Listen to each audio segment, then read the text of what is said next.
আমার বন্ধুরা আশা করি ভালো আছো। Welcome to my channel Honours Bros Educational. বন্ধুরা, আজকে আমাদের আলোচনার বিষয় হলো একটি novel, Oroonoko. Oroonoko or the Royal Slave, written by Aphra Behn. তাহলে বন্ধুরা শুরু করছি আমাদের আজকের আলোচ্য বিষয়, নভেল অরণ্যক, একটা tragedy, Oroonoko or the Royal Slave, written by Aphra Behn. Aphra Behn তিনি English playwright, poetess, prose writer, restoration পিরিয়ডের অর্থাৎ লেট 17th সেঞ্চুরির লেখিকা ছিলেন এই আফরা বেন। জন্মগ্রহণ করেছিলেন 1640 ক্যাটারবেরি, লন্ডন, ইংল্যান্ডে। ফেমিনিস্ট রাইটার তিনি ছিলেন। এই নভেলটি অরণ্যক পাবলিশ করা হয়েছিল 1688। এটা ছিল একটি প্রোজ ফিকশন। অরণ্যক একজন আফ্রিকান প্রিন্স, আফ্রিকান রাজপুত্র, ট্রাইবালসদের রাজপুত্র বলা যেতে পারে। সেই জায়গাটার নাম ছিল করোমেন্টাইন্স। তাহলে করোমেন্টাইন্সের প্রিন্স, রাজপুত্র, যেটা আফ্রিকাতে, তার রাজপুত্র হলো অর্ণক। কৌশল করে এই অর্ণককে, রাজপুত্রকে কৃতদাস করা হয়েছিল এবং তাকে বিক্রি করে দেওয়া হয়েছিল টু ইউরোপিয়ান কলোনিস্ট, তাদের কাছে, ইন সারেনিয়াম, একটা জায়গার নাম। এই সারেনিয়াম জায়গায় তাকে বিক্রি করে দেওয়া হয়েছিল। এই নভেলের মধ্যে আমরা অর্ণকর লাইফ সম্পর্কে পাবো, তার লাভ বিষয় পাবো, রেবিলিয়ন, বিদ্রোহ বিষয়টা পাবো, এক্সিকিউশন এবং তার মৃত্যুদণ্ড হয়েছিল, তাকে মেরে ফেলা হয়, সেই বিষয়গুলো পাব। অতএব এটা একটা ট্র্যাজেডি। তাহলে এই ভার্চুয়াস আফ্রিকান প্রিন্স, যথেষ্ট শক্তিশালী, বলিষ্ঠ, যুদ্ধবিদ্যায় পারদর্শী, হু ইজ এনস্লেভড, তাকে কৃতদাস করা হয়, অ্যান্ড ক্রুয়েলি ট্রিটেড, অর্থাৎ তাকে যথেষ্ট নিষ্ঠুরভাবে টর্চার করা হয়, বাই দ্য হোয়াইট ম্যান, শ্বেতাঙ্গদের দ্বারা। তাহলে আমরা নভেলের মধ্যে স্লেভারি তো পেয়ে যাচ্ছি, কৃতদাস প্রথা, এইসব বিষয়, রেসিজম, জাতপাত প্রথা, ব্ল্যাক অ্যান্ড হোয়াইটের প্রবলেম। আচ্ছা, এখানে লাভ বিষয়টা রয়েছে, ইত্যাদি ইত্যাদি।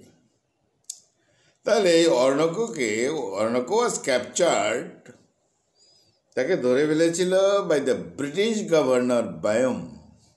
বায়ম তাকে ধরে অত্যাচার করে, এতটাই অত্যাচার করে, চপড হিজ ইয়ার, তার কানটাও কেটে দেওয়া হয়, নোজ, নাক কেটে দেওয়া হয়, আর্মস কেটে দেওয়া হয়, এবং উল্টো করে ঝুলিয়ে বার্ন ইন দ্য ফায়ার, তার মাংস শরীর থেকে কেটে কেটে ওই আগুনে ফেলা হতো। যাই হোক, অরণ্যক ওয়াজ কল্ড, একসময় অরণ্যকর নাম চেঞ্জ হয়ে গেল, সিজার হলো, কারণ অরণ্যককে বিক্রি করা হয়েছিল মিস্টার ট্রিফেরির কাছে। তিনি যথেষ্ট ভালো লোক ছিলেন, তিনি তাকে নাম দিয়েছিলেন যে সিজার। যাই হোক, অর্ণক হত্যা করতে চেষ্টা করে, তার যে বিলাভেড ইমোইন্ডা ছিল তাকে, চিন্তা করেছিল যে না, গল্পকথায় আমরা পেয়ে যাব তার পরিস্থিতি অনুযায়ী যে কেন ইমোইন্ডাকে সে হত্যা করবে, কারণ ইমোইন্ডা তো প্রেগনেন্ট ছিল। তা অর্ণকও ভাবছে যে ইমোইন্ডা তো কৃতদাস, সত্য তাকে গ্রহণ করতে হবে, তার যে বেবিটা আসবে সেও কৃতদাস জন্মসূত্রেই হয়ে যাচ্ছে, অতএব ইমোয়েন্ডাকে যথেষ্ট ভালোবেসেও যেন ইমোয়েন্ডাকে মেরে ফেলা যায়, কিন্তু কাজটা করে ফেললো ইনডাইরেক্টলি ওই গভর্নর বায়ুম। যাই হোক, এই ইমোয়েন্ডা এবং Oroonoko did not want their child to be born in captivity. তারা দুজনেই চায়নি যে জন্মসূত্রেই আমাদের শিশুটা এরকম কৃতদাস হবে। যাই হোক, পরে ঘটনাচক্রে অন্য কিছু হচ্ছিল। যাই হোক, তো অর্ণকো এক সময় স্থিরও করেছিল, decided to kill her beloved, হত্যা করবে, কিন্তু প্রকৃতপক্ষে বায়াম ইনডাইরেক্টলি ইমোয়েন্ডাকে হত্যা করে। যাই হোক, এখানে অর্ণকোর যে প্রথম যেটা লক্ষ্য ছিল যে সে ফ্রিডম চায়, মুক্ত চায়, কৃতদাসত্ব থেকে মুক্ত চায়, শুধু নিজে নয়, অর্থাৎ তার কমিউনিটির যারা কৃতদাস করা হয়েছে তাদেরকে নিয়ে মুক্তি চায়।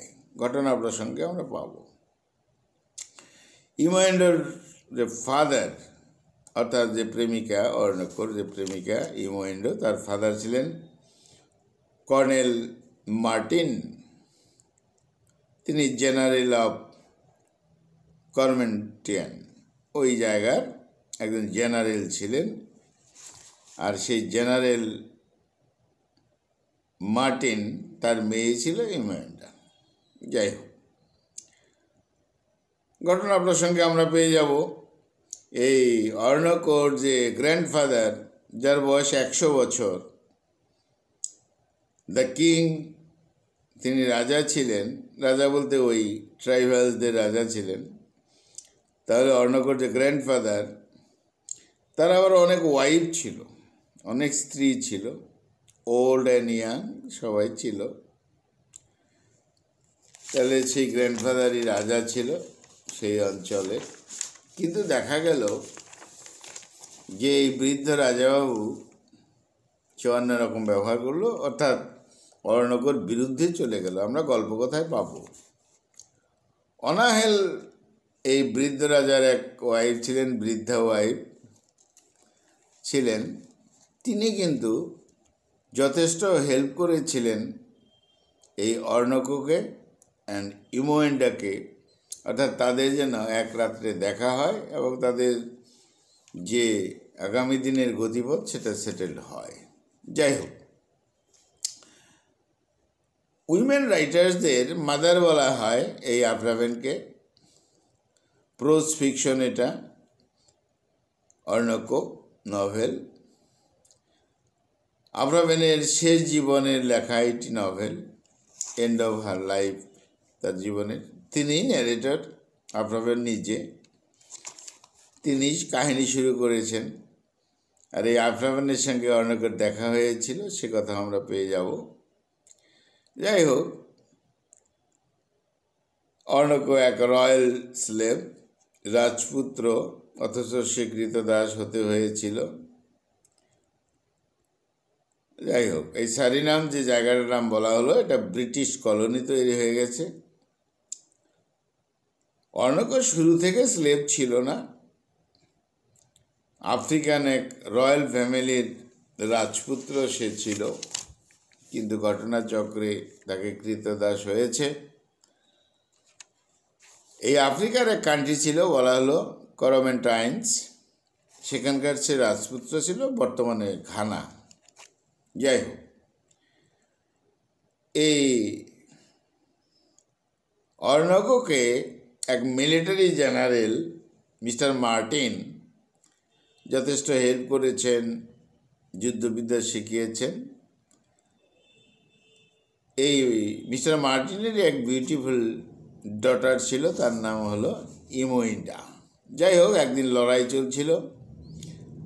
জেনারেল মার্টিন, তার চোখে একটা তীর লাগে। তা কখন লাগলো? অর্ণকোকে বাঁচানোর চেষ্টা করছিল, তখন তার তীর লেগে যায়। তা মিস্টার মার্টিন তো মারা যান। আর 17 বছর বয়সে অর্ণকো নিউ জেনারেল হয়। অর্ণকোর মধ্যে আফ্রিকান প্লাস রোমান দুটো কোয়ালিটি ছিল, বীর যোদ্ধা আবার ইমোয়েন্ডা অর্থাৎ অর্ণকর যে ভালোবাসার মেয়েটি, তাদের সঙ্গে ভালোবাসা শুরু হয়ে যায়। তাহলে এই মেয়েটিকে ইমোয়েন্ডা ওই যে জেনারেল মিস্টার মার্টিন তার মেয়ে, উনি তো মারা গেছেন। যাই হোক,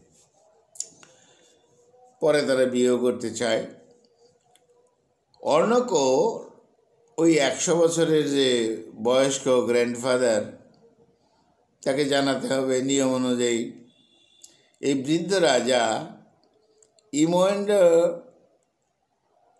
যে মেয়েটি বিউটিফুল গার্ল তাকে দেখেছিল আগেই। তখনই সে সিদ্ধান্ত নিয়েছিল ইমোয়েন্ডোকে তার ওয়াইফ করা যায় কিনা, রাখেয়াল করা যায় কিনা। বৃদ্ধ রাজার তো বৃদ্ধা যুবতী অনেক স্ত্রী রয়েছে। যাই হোক, অর্ণক তো শিকারে যায়। এই সুযোগে বৃদ্ধ রাজা ওই ইমোয়েন্ডোকে জোর করে নিয়ে আসে, তার প্রমোদ ভবনে আটকে রাখে, প্লেজার প্লেসে আটকে রাখে। তো রাজার পারমিশন ছাড়া ওই স্থানে কেউ প্রবেশ করতে পারে না। জায়গাটার নাম অটান। যাই হোক, অর্ণক বুঝতে পারে ইমোয়েন্ডাকে কোথায় রাখা হয়েছে, মুক্ত করতে হবে, প্রয়াসও করে, কিন্তু বিষয়টি ছিল কঠিন। যাই হোক, অর্ণক এবার যুদ্ধে যাবে, ইচ্ছাও ছিল যে তাদের বিয়ের বিষয়টা শেষ করে তাহলে যুদ্ধে যাওয়া যাবে। কিন্তু তার তো ভালোবাসার মেয়েটিকে আটকে রেখেছে এই বৃদ্ধ রাজা। তখন অনেক সাহায্য নেয় তার বন্ধু অ্যাবনের সাহায্য নেয়। আর এই অ্যাবন বৃদ্ধা যে রানী অনাহেল তাকে সব জানায়। তখন অনাহেল কি করে, এই অর্ণেকো এবং ইমোয়েন্ডাকে এক রাতের জন্য দেখা করাবে এরকম কথা বলে। যাই হোক, দুজনে দেখা করানো হলো, কিন্তু বৃদ্ধ রাজা সব বুঝতে পারে। সে গার্ড পাঠিয়ে দেয়, অর্ণকও পালিয়ে যায়। বৃদ্ধ রাজা এবার অর্ণককে শাস্তি দিতে প্রস্তুত, আর ইমোয়েন্ডাকে স্লেভ হিসাবে, কৃতদাস হিসাবে বিক্রি করে দেয়। কিন্তু গুজব ছড়িয়ে দেয় ইমোয়েন্ডাকে মেরে ফেলা হয়েছে। অর্ণক তো হতাশ, যুদ্ধ করার ইচ্ছা ইত্যাদি হারিয়ে ফেলো, যথেষ্ট ফ্রাস্ট্রেটেড হয়ে গেছে। তো যাই হোক, ওই যে কান্ট্রিতে তখন ইংলিশের এক সি গেস্ট ক্যাপ্টেন এসেছিল। অনেকেও তাকে রয়্যাল গেস্টের মতন মর্যাদা দিয়ে রিসিভ করে নিয়ে আসে। কিন্তু ওই ক্যাপ্টেন অনেককে কিডন্যাপ করে নিয়ে যায় অ্যাটলান্টার পথে, জায়গাটার নাম সারিনাম, সেখানে নিয়ে যায়। তাহলে তখন এক কাইন্ড হার্টেড ব্যক্তি যার নাম মিস্টার ট্রেফরি তার কাছে বিক্রি করে দেয়। এই ব্যক্তি কিন্তু নাম দিয়েছিল অর্ণকর সিজার। আর এও বলে যে অর্ণক তোমাকে আমি মুক্ত করে দেব। যাই হোক, পরে ইমোয়েন্ডার সাথেও দেখা হয় ওখানেই, কারণ ওটা তো গুজব ছিল যে ইমোয়েন্ডাকে মেরে ফেলা হয়েছে। কৃতদাস হিসাবে এখানে ছিল ইমোয়েন্ডাকে মেরে ফেলা হয়নি, তাকেও কৃতদাস হিসেবে বিক্রি করা হয়েছে।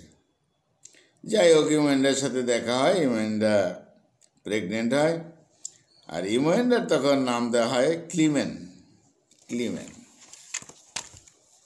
অর্ণকর নাম হলো সিজার, ইমোয়েন্ডার নাম ক্লিমেন। তারা একটা হোয়াইট কমিউনিটি একটা জায়গায়, সেখানে তারা হাজব্যান্ড ওয়াইফ হিসাবেই থাকে। কিন্তু অর্ণকর তো মুক্তি চাই, কারণ অর্ণকর সন্দেহ হচ্ছে যে কোনোভাবে হয়তো এটা কোনো নতুন চাল, খেলা, ষড়যন্ত্র হচ্ছে ইত্যাদি। এবার তার বেবি আসবে, সেও তো কৃতদাস হয়ে যাবে জন্মসূত্রেই। তখন অত্যাচারী গভর্নর বায়াম কোনোভাবেই অর্ণককে ফ্রি করতে চায় না। অর্ণক এবার সমস্ত কৃতদাসদের সাথে কথা বলে সবাইকে নিয়ে পালানোর প্রয়াস করে। তাদের মুক্তি চাই। এই সময় হোয়াইট পিপলরা এসে অর্ণক সহ সবাইকে ধরে ফেলে। তখন বন্ধু তুস্কান পালিয়ে যায়। সে সোলজারই ছিল, কিন্তু অর্ণকও পালাতে পারেন না, এবং যে তার লাভার ইমোয়েন্ডা সেও পালাতে পারে না। অর্ণকও তো তখন প্রেগনেন্ট ওয়াইফ ইমোয়েন্ডা, সেও ধরা পড়ে গেল। ইমোয়েন্ডা গভর্নর বায়ামের কাঁধে বিষাক্ত একটা তীর মেরে দিয়েছিল। যাই হোক, অর্ণককে সারেন্ডার করতে বলা হয়, কিন্তু না, তা তো হবে না। তা ওয়াইফ ইমোয়েন্ডা থেকে আলাদা করার একটা প্রয়াস চলছিল ওই গভর্নর বায়ামের। পরে চাবুক মারা হয় এই অর্ণককে। অর্ণক তো বদলা নেবে, এরকম একটা মন তৈরি হয়েছে। যাই হোক, ডাইরেক্টলি ইনডাইরেক্টলি ইমোয়েন্ডারকে তো প্রেগনেন্ট অবস্থায় মেরে ফেলে দেয়। কে করলো? বায়াম। 8 দিন পর্যন্ত ওয়াইফের ডেড বডির পাশে কাঁদতে দেখা গেছে এই অর্ণককে। যাই হোক, অর্ণককে ধরা হলো, তাকে পানিশ করা হলো, কুকুরের মতো মারা হলো। তো গাছে ঝুলিয়ে দেওয়া হলো, শরীরের মাংস কেটে কেটে আগুনে ফেলা হলো। এইভাবে অত্যাচার করা হলো, মরে গেল। প্রয়াস করেছিল অর্ণক, একজনকে গার্ডকে মেরে ফেলেছিল। যাই হোক, কিন্তু শেষ পর্যন্ত তারও গেল। তাহলে বন্ধুরা, এই ছিল আমাদের আজকের আলোচনার বিষয়, একটি novel Oroonoko or the Royal Slave. একটা ট্রু হিস্ট্রি, একটা ট্র্যাজেডি রিটেন বাই আফরাবেন। বন্ধুরা, খুব ভালো দেখো, খুব ভালো দেখো। আমার চ্যানেলটা সাবস্ক্রাইব করো। Thank you.